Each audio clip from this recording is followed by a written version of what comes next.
আজকে সন্ধ্যাবেলা টিফিনে ঘুগনি বানানো হচ্ছে।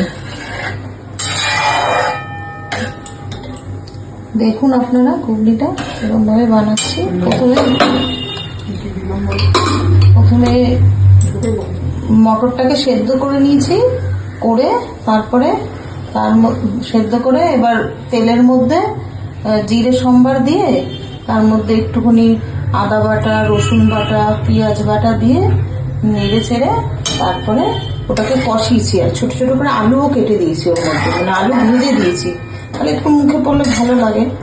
দিয়ে বসানো আছে ঘুগনি, আমার বসানো আছে কড়াইতে। এবার ওটা একটু ফুটলে এর ওপরে একটু ধনেপাতা দিয়ে নামিয়ে দেবো, এবং তার সঙ্গে স্যালাড করেছি, শসা, পেঁয়াজ, লঙ্কা কুচি দিব। এবার এটা আপনারা মুড়ি দিয়েও খেতে পারেন বা পাউরুটি সেকে পাউরুটি দিয়ে খেতেও ভালো লাগে। সন্ধ্যার টিফিনে এগুলোই খেলে ভালো লাগে খেতে। চলো দেখা হবে পরের ভিডিওতে। ততক্ষণ চ্যানেলটা সাবস্ক্রাইব করে দেবেন।